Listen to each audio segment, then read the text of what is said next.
Antes de comenzar no olvides suscribirte, darle like y comentar. Puedes seguirme en mis redes sociales para apoyarme y proponerme nuevas historias. Videos todos los lunes, miércoles, viernes y domingos. Las crónicas de Kane. El trono de fuego. De Rick Riordan. Carter. 13. Se me mete un demonio por la nariz.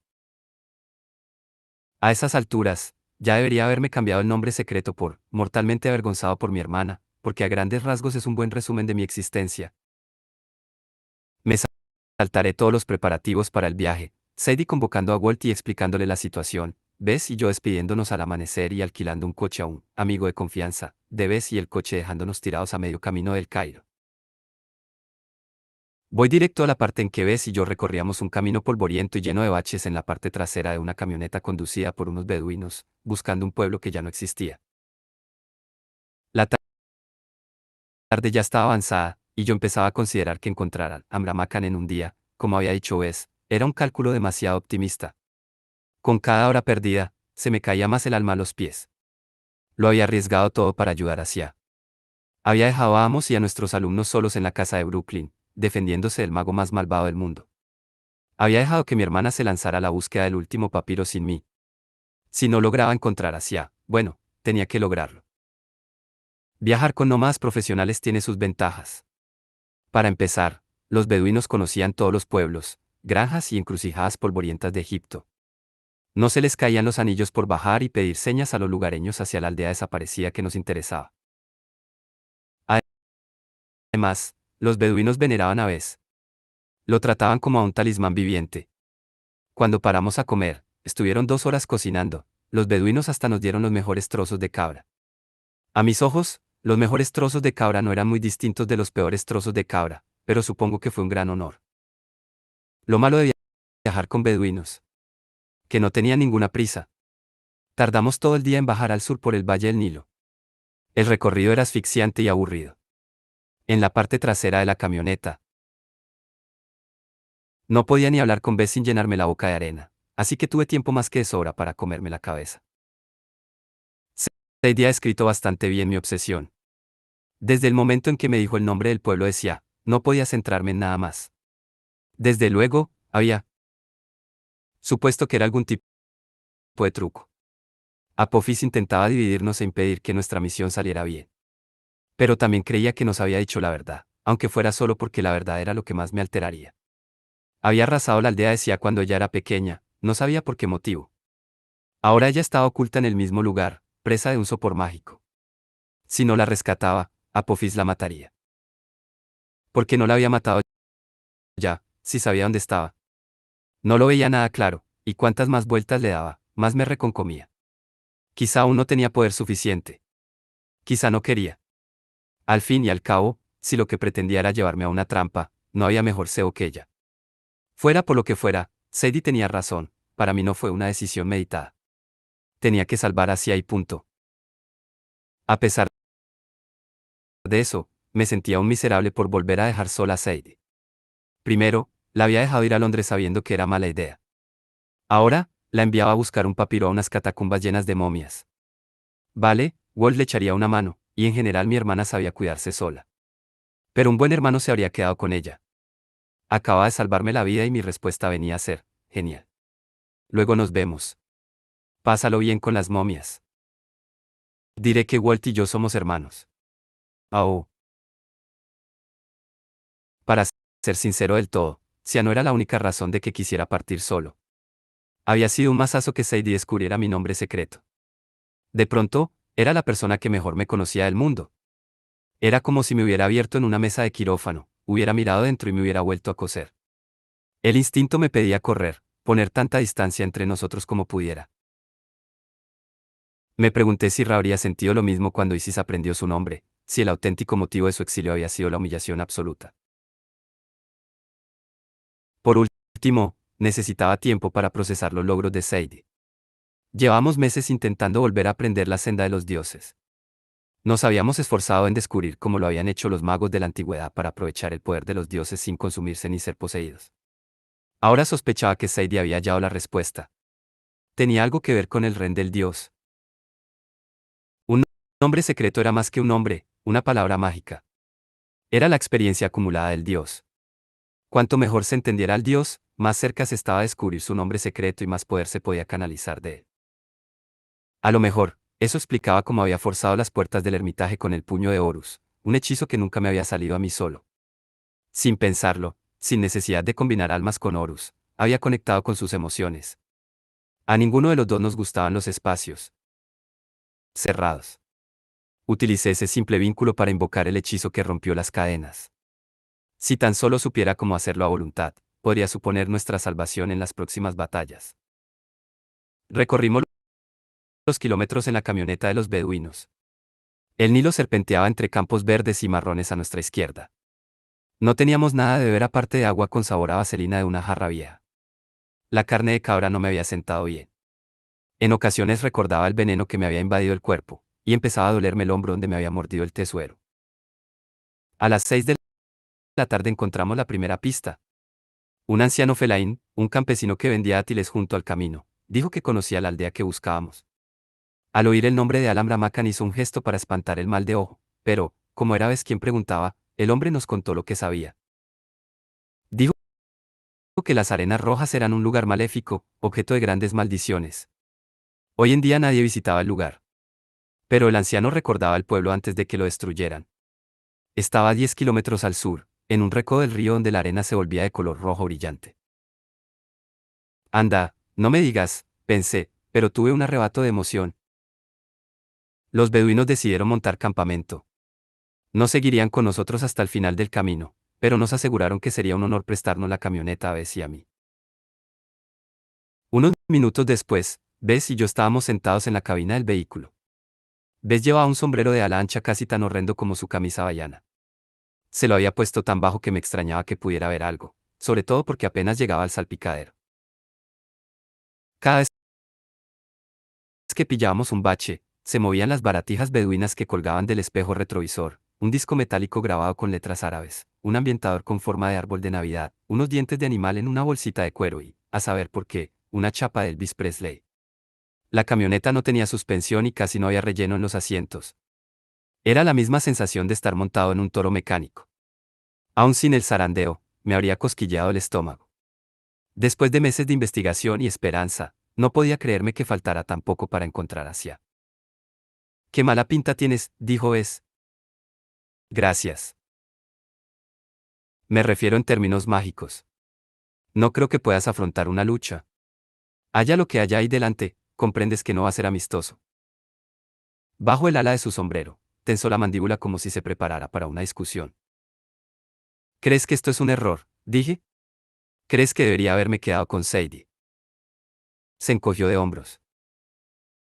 «Creo que, si lo miraras con frialdad, verías un letrero enorme que dice: trampa.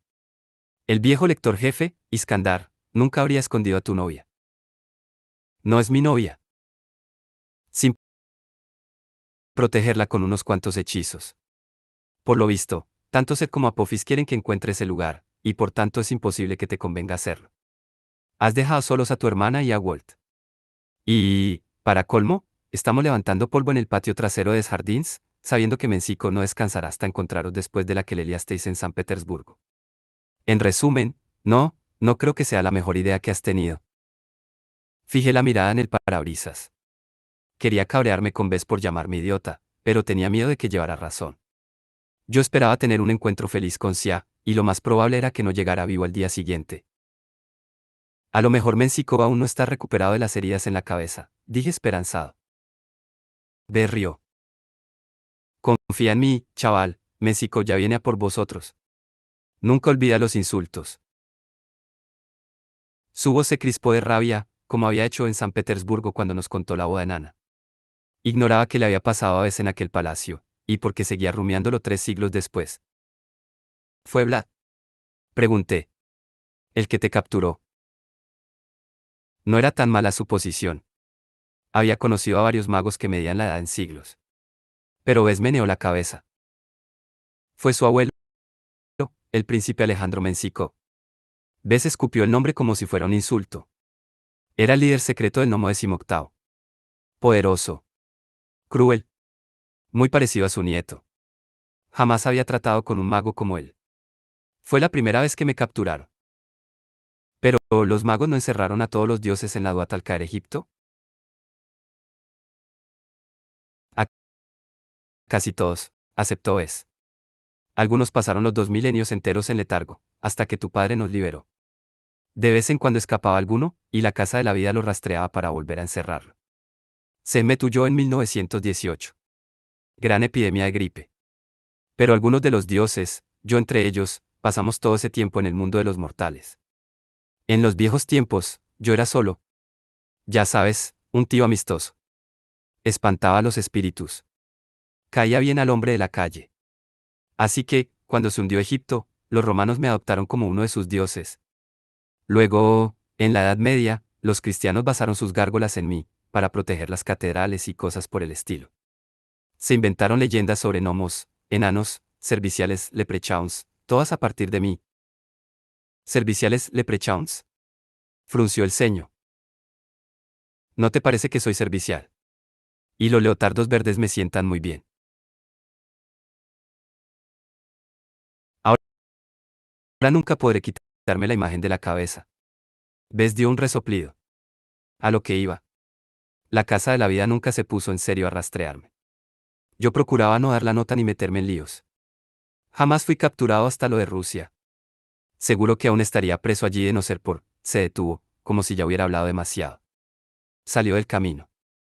La camioneta se tambaleó sobre el terreno de arena compacta y piedras, en dirección al río. ¿Alguien te ayudó a escapar? Pregunté. ¿Fue Bast? El cuello del enano se puso colorado. No, no fue Bast. Ella estaba retenida en el abismo, luchando contra Apophis. Pues, lo importante es que escapé y tuve mi venganza. Logré que acusaran a Alejandro Mencikov de corrupción. Cayó en desgracia, despojado de posesiones y títulos. Deportaron a toda su familia a Siberia. Fue el mejor día de mi vida. Por desgracia, ahora ha vuelto a escena el nieto Vladimir. Con el tiempo, se trasladó de vuelta a San Petersburgo, rehizo la fortuna de su abuelo y se apoderó de él. Nomo 18. Si Vlad tuviera ocasión de capturarme, Bess se revolvió en el asiento del conductor, como si le incomodaran los muelles. Supongo que te estoy contando esto porque tú vales, chico. Eso de plantarte delante de mí en el puente de Waterloo, dando la cara por tu hermana, hace falta coraje. Y lo de montarte en un tesuero. De lo más valiente, sí señor. Estúpido, pero valiente. Gracias. Me recuerdas a mí mismo, prosiguió cuando era un enano joven. Tienes una vena testaruda. Y en asuntos de chicas, no tienes ni idea. Asuntos de chicas. Creía que nadie podría avergonzarme nunca tanto como Sadie al aprender mi nombre secreto, pero se le acercaba. Esto no es solo un asunto de chicas. Bess me contempló como si fuera un pobre cachorrillo extraviado. Quieres salvar a Sia. Quieres gustarle. Pero cuando rescatas a alguien, las cosas se complican. No te cueles perdidamente por alguien que no puedas tener, y mucho menos si te impide ver a quien de verdad es importante. No, no cometas mis errores. Oí el dolor en su tono. Sé que lo hacía por mí, pero seguía siendo raro recibir consejo masculino de un dios canijo con un sombrero horrible. La persona que te rescató, dije, era una diosa, ¿verdad? Otra que no era Bast, y con la que tuviste una relación. Se le pusieron los nudillos blancos sobre el volante. Chaval. Sí. Me alegro de que hayamos hablado. Y ahora, si valoras en algo tus dientes, me callaré. Eso es. Bess pisó el freno. Porque creo que ya hemos llegado. El sol bajaba por el cielo a nuestras espaldas, bañando de luz roja todo lo que teníamos delante, la arena, el agua del Nilo, las colinas del horizonte. Hasta las frondas de las palmeras parecían teñidas de sangre. A Seth le encantaría el sitio, pensé. No había señales de civilización, solo unas garzas sobrevolando la zona y alguna salpicadura en el río, tal vez de peces o cocodrilos. Supuse que aquella parte del Nilo no debía de haber cambiado tanto desde la época de los faraones. Vamos, dijo coge tus cosas. El dios no me esperó. Cuando lo alcancé estaba de pie en la ribera, dejando caer arena entre sus dedos. No es solo la luz, caí en la cuenta. Esa tierra es roja de verdad. Bess asintió. ¿Sabes por qué? Mi madre habría dicho que por el óxido de hierro, o algo por el estilo. Siempre tenía explicaciones científicas para todo. Pero algo me decía que no era la respuesta que esperaba. ¿Ves? El rojo es el color del mal, dije. El desierto. El caos. La destrucción. Bess se sacudió la arena de los dedos. Nunca debieron construir un poblado aquí. Busqué los restos del asentamiento a mi alrededor. La franja de arena roja se extendía unos 100 metros en cada dirección. A su alrededor crecían la hierba espesa y los sauces, pero la arena en sí estaba absolutamente yerma. Su brillo y la forma de moverse al pisarla me recordaron a los montículos hechos de caparazones secos de escarabajo que había en la Duat, conteniendo Apophis. Al instante, me arrepentí de haberlo pensado. Aquí no hay nada, dije. Ni una ruina. Nada. Fíjate bien. Ve, señaló el río. En una zona del tamaño de un campo de fútbol, asomaban del agua viejos juncos muertos, aquí y allá. Entonces caí en que no eran juncos, sino tablones a medio pudrir y vigas de madera, los restos de unas viviendas sencillas. Caminé hasta el borde del agua, cerca de la orilla. Estaba lo bastante calmada y poco profunda para distinguir una hilera de ladrillos de arcilla sumergidos, los cimientos de una pared que los años habían disuelto en el cieno. Se hundió el pueblo entero. Se lo tragó el agua, dijo Bess. El Nilo intenta limpiar las maldades que acontecieron en este lugar. Me dio un escalofrío y empezó a dolerme la herida del mordisco en el hombro. Si tan maligno es el sitio, ¿por qué escondería aquí Iskandar-Asia? Buena pregunta, replicó Bess. Para responderla, tendrás que vadear un poco más. Una parte me habría vuelto corriendo a la camioneta. La última vez que me había metido en un río, el río Grande, en El Paso, la cosa no había ido muy bien. Habíamos luchado contra el dios cocodrilo Sobek, y sobrevivimos a duras penas. Ahora estaba en el Nilo.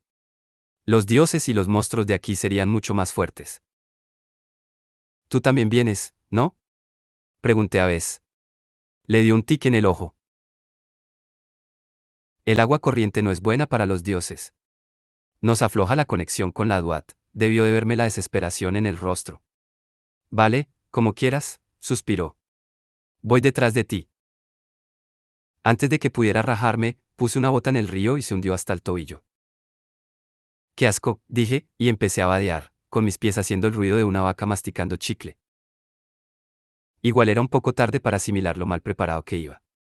No llevaba mi espada, porque la había perdido en San Petersburgo y desde entonces no había podido convocarla. Podía ser que los magos rusos lo hubieran fundido. Aún tenía la varita, pero sobre todo se usaba para hechizos defensivos. Si tenía que atacar, me vería en seria desventaja. Saqué un viejo palo del barro y lo usé para tantear el terreno. Bess y yo recorrimos los bajíos pesadamente, esperando encontrar algo que nos sirviera. Apartamos algunos ladrillos con los pies, descubrimos algunas secciones intactas de paredes y rescatamos varios fragmentos de cerámica.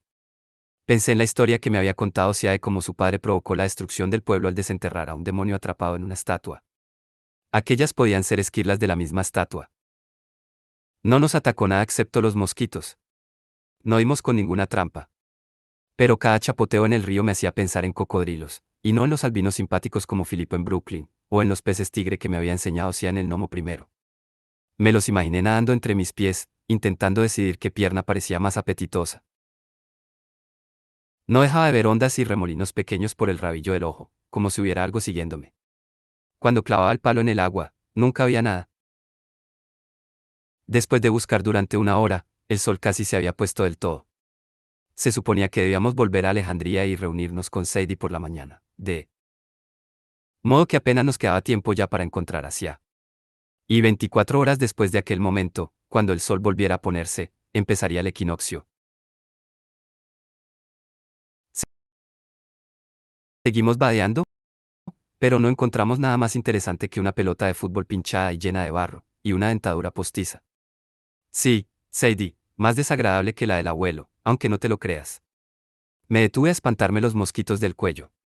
Bess atrapó algo en el agua, un pez escurridizo, o una rana, y se lo metió en la boca. Eso era necesario. Le dije.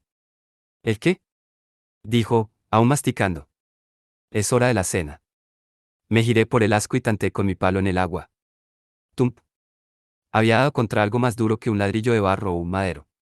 Aquello era piedra. Recorrí su parte inferior con la punta del palo. No era una roca. Era una hilera llana de bloques labrados. Su borde caía a pico hasta otra hilera de piedras que había unos 30 centímetros por debajo, como una escalera descendente. ¿Ves? Llamé. Vino hasta donde estaba. El agua le llegaba casi a los sobacos. Su figura titilaba en la corriente. Como si pudiera desaparecer en cualquier momento. Le enseñé lo que había encontrado. Ja. Metió la cabeza bajo el agua. Cuando volvió a sacarla, la tenía cubierta de fango y algas. Y tanto que es una escalera. Me recuerda al acceso de una cripta. Una cripta en el centro del pueblo. Pregunté. Hubo otro chapoteo a mi izquierda. Desfrunció el ceño. ¿Lo has visto? Sí, lleva pasando desde que nos hemos metido en el agua. ¿No te habías fijado? Ves, metió un dedo en el agua como si quisiera tomarle la temperatura. Si nos damos prisa, mejor. ¿Por qué? No creo que sea nada. Mentía peor que mi padre. Echemos un vistazo a esa cripta. Separa las aguas. Lo dijo como si fuera una petición de lo más normal, en plan, pásame la sal. Soy mago de combate, dije. No sé cómo hacer que se abra un río. Ves, puso cara de ofendido. Venga ya, hombre. Si es lo primero que enseñan. En la época de Keops, conocí a un mago que separó el Nilo para poder llegar al centro y recuperar el collar de una chica. Luego estaba aquel tío israelí, Miki. Moisés. Ese, dijo es. En resumen, deberías poder separar las aguas sin despeinarte. Hay que darse prisa. Si es tan fácil, ¿por qué no lo haces tú? Vaya, ahora sacas el carácter. Ya te lo he dicho, chaval, el agua corriente interfiere los poderes divinos. Seguro que, en parte, por eso Iskandar escondió a tu amiga ahí abajo, si es que es donde está. Puedes hacerlo. Hay que, de pronto se puso tenso. Vuelve a la orilla. Pero has dicho, ya. Antes de poder movernos, el río se alzó a nuestro alrededor. Se formaron 3 trombas distintas de agua, y algo tiró de vez hacia el fondo. Intenté echar a correr, pero se me atascaban los pies en el barro. Las trombas me circundaron. Rodaron sobre sí mismas hasta adoptar formas humanas con cabeza, hombros y brazos hechos de franjas de agua remolinada, como si fueran momias creadas a partir del Nilo. 6 metros río abajo, Bess salió a la superficie. Demonios acuáticos. Barbotó. Recházalos. ¿Cómo? Grité. Dos de los demonios acuáticos viraron hacia donde estaba Bess. El dios enano intentó permanecer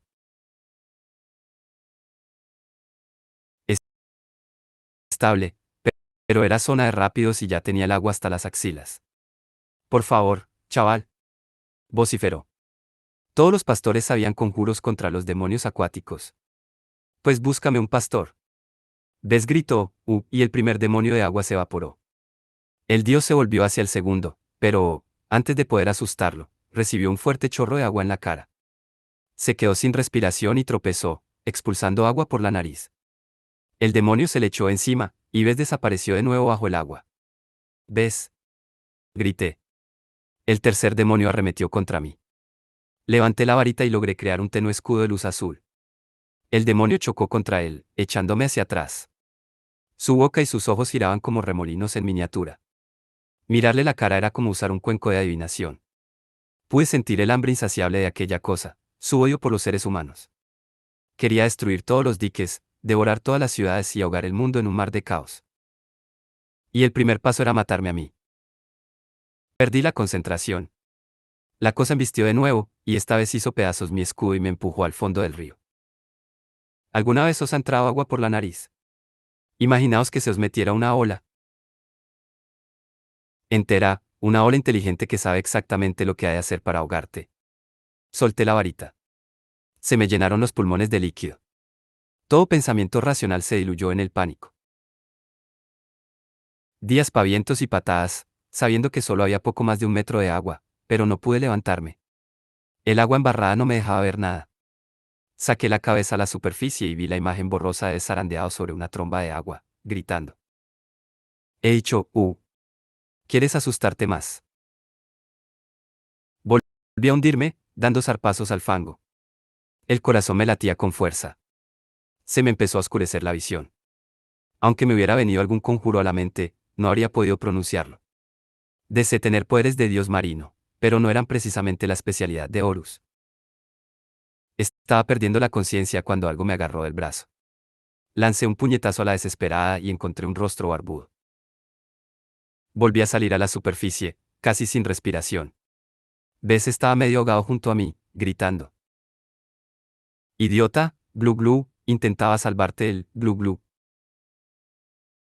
El demonio volvió a tirar de mí hacia abajo, pero de pronto tenía las ideas claras. A lo mejor había sido cosa de esa última bocanada de oxígeno. O a lo mejor darle un puñetazo a Bess me había quitado el ataque de pánico. Recordé que Horus se había visto en una situación parecida. Una vez, Set había intentado ahogarlo hundiéndolo en el Nilo. Fijé ese recuerdo en mi mente y lo hice propio. Accedí a la Duat y desvié el poder del dios de la guerra hacia mi cuerpo. La rabia me inundó. No me doblegaría. Era un seguidor de la senda de Horus. Una ridícula momia líquida no iba a ahogarme en un metro de agua. Empecé a verlo todo rojo. Chillé, expulsando el agua de los pulmones de un solo chorro. ¡Fum! El río Nilo explotó. Caí a un campo de barro. Al principio estaba demasiado cansado para hacer nada aparte de toser. Cuando logré levantarme con esfuerzo y quitarme el limo de los ojos, vi que el río había cambiado su curso. Ahora rodeaba las ruinas del pueblo. Entre el fango rojo y brillante se distinguían ladrillos y tablones, basura, ropa vieja, el guardabarros de un coche y huesos que podían ser de animal o de ser humano. Había unos pocos peces dando saltitos, preguntándose dónde se había metido el río. De los demonios acuáticos no quedaba nada. A unos 3 metros, Bess me miraba con mala cara. Le salía sangre de la nariz y estaba enterrado en el barro hasta la cintura. En general, cuando separa las aguas de un río, rezongó, no hace falta dar puñetazos a un enano. Sácame de aquí. Al final logré sacarlo a tirones, y al salir hizo un sonido de succión tan impresionante que deseé poder grabarlo. Y no, Sadie, no pienso hacerlo con la boca para el micrófono. Lo siento, tartamudeé. No quería. Desechó la disculpa con un gesto. Te has encargado de los demonios acuáticos. Eso es lo que importa. Ahora, a ver cómo te encargas de eso de ahí. Me giré y vi la cripta. Era un agujero rectangular del tamaño aproximado de un vestidor, rodeado de bloques de piedra. Unos escalones bajaban hasta una puerta cerrada, con jeroglíficos grabados. El más grande de todos era el símbolo de la casa de la vida. Esos demonios protegían la entrada, dijo Bess. A lo mejor dentro los hay peores. Debajo del símbolo, identifiqué una hilera de jeroglíficos fonéticos. Z, I, A, leí. Si hasta adentro. Y eso, masculló es lo que en el negocio de la magia llamamos una trampa. Última oportunidad de pensártelo mejor, chaval. Pero ya no le escuchaba. Si estaba allí abajo. Aunque hubiera sabido lo que estaba a punto de ocurrir, no creo que hubiera dado media vuelta. Bajé los escalones y empujé la puerta para abrirla.